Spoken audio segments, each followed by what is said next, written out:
Hi guys, Alice Taylor down here at a nice sunny Lytham Golf Academy, which makes a change. But today we're going to test the new TAYLORMADE M3 against last year's TAYLORMADE M1 driver. So both of these are the low spin models, and I'm going to set the heads up how I had M1 set last year and how I would have M3 set this year.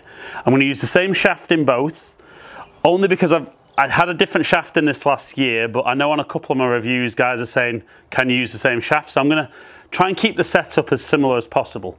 We're going to hit 5 real balls with M3, then we're going to hit 5 real balls with M1. GC2, so we're going to look at the ball flight, we're going to look at some numbers, and we're going to see, is M3 better than M1? You know, twist face technology in here, so in theory those off-centre strikes should be more accurate.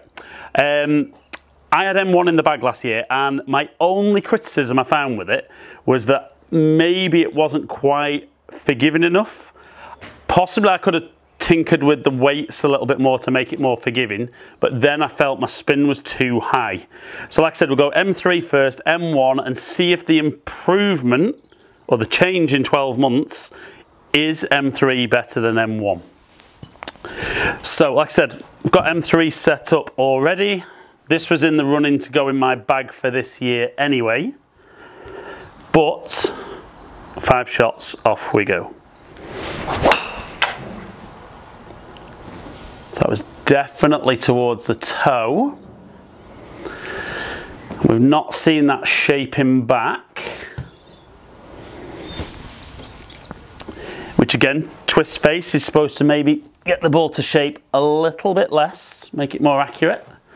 So not a great strike to start, but probably take that directional wise.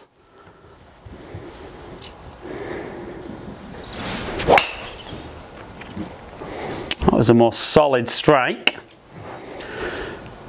Just cutting a touch. And certainly for me with the TAYLORMADE product, because my bad one tends to be left, I do like the fact that you can, or for me personally, I can take a little bit of loft off the club head, which just opens it up a little bit. Maybe stops me hitting as consistent a draw as my stock shot, but feels like I maybe shaped the ball a little bit less because of that. It's just difficult trying to get my head around not seeing it shape right to left. So again, good solid strike. A little bit more left to right on that than I would like to see. But certainly just kind of eliminating the left side of the course here. So maybe on this next one, just aim a fraction further left to allow for that little bit of a fade.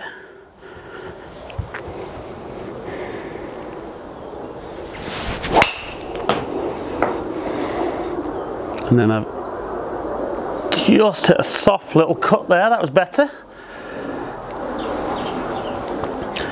And certainly numbers wise, you know, distance wise, that's good, getting out over 300 yards. And one final one with M3.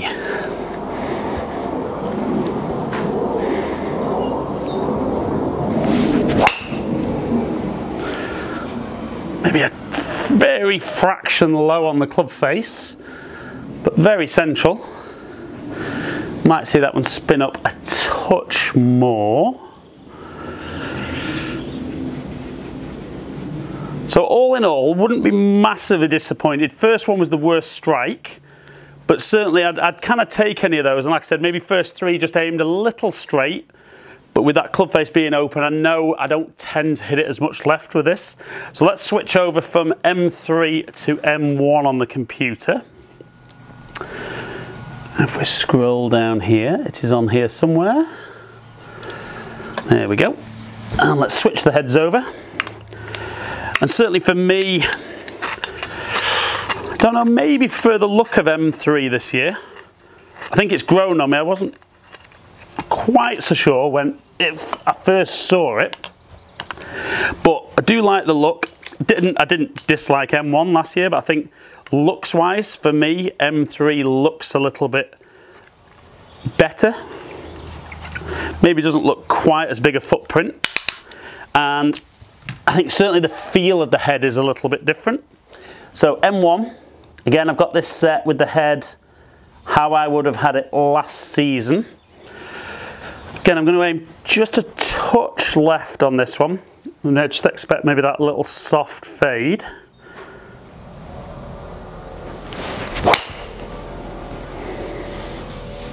That was really solid. That was right out the middle. So it doesn't get any better than that one to start with. And if I could hit them all like that, I think M1 might still be in the bag this year.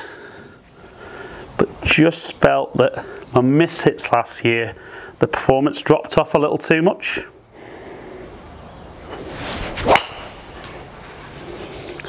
That's going to shape a little bit more.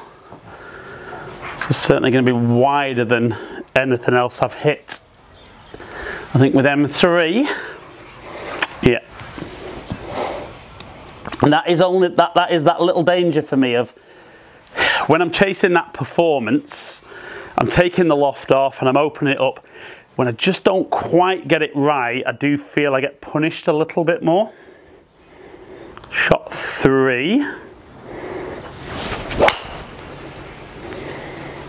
And that's a really good solid one. I'll take that all day long. Again, rolling out round about that 300 yards. So last couple. And like I said, it's strange for me because I've always hit it right to left, but I don't mind seeing that little fade. So just left of centre. A little bit out the toe. So even with the toe strike, that one just cutting. But I think the spin will be very, very low on that one. That's really got out there. And one final one with M1 before we look at some numbers. See if we can get this one really out there.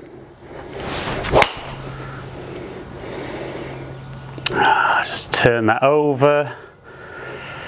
Not good when you've aimed left. So definitely for me, kind of the misses right and left I think were bigger with M1, which is probably what I saw last year. But let's look at some numbers and see how M3 compares to M1. Okay guys, so we can see that club head speed very, very similar, within 1 mile an hour. We can see ball speed was definitely quicker with M1, predominantly down to that first one with M3 being very, very toey, that you see the ball speed dropped really, really off there.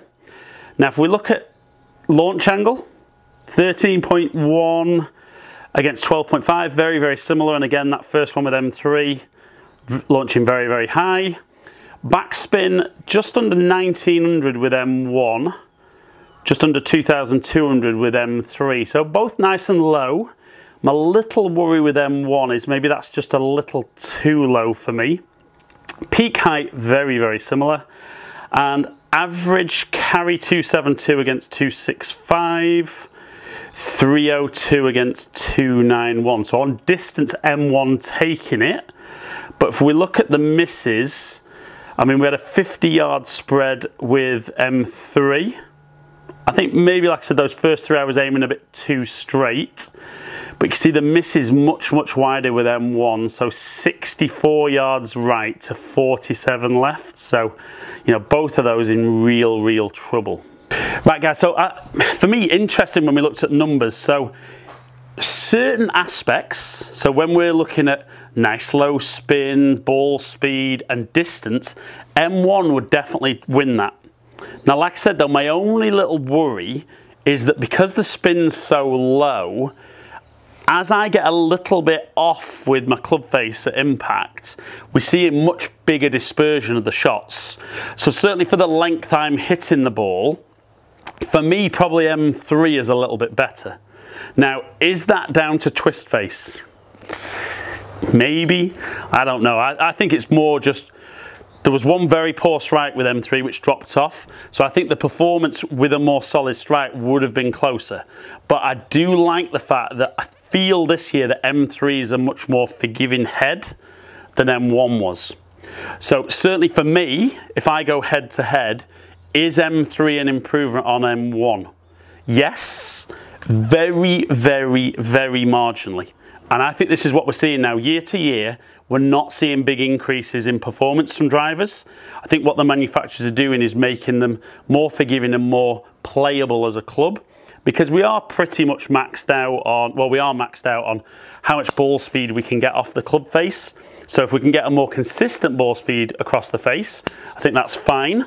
I think I've shown with the first strike with M3 there, doesn't matter how forgiving they are, if you hit it that far out the toe, you do see a big drop off in performance, but it still became quite a playable tee shot. So my winner today is the M3. Is it an improvement on last year? Yes. If you've got M1 in the bag, should you be getting fitted for M3? For me, you should go down and get fitted and see what the performance is. I think if you're happy with M1 and you've been fitted, I think it's unlikely that you will change. But for me there, I probably would sacrifice a few yards to be a little bit more playable. So guys, as ever, really appreciate you taking time to watch my videos. Hope you've enjoyed it. If you have, like and share it. Comment below and I'll get back to as many of you as I can. Subscribe to my channel if you don't already. Follow me on all my social media platforms, all under Ali Taylor Golf. Hopefully catch up with some of you guys down here in the future. Stay in contact.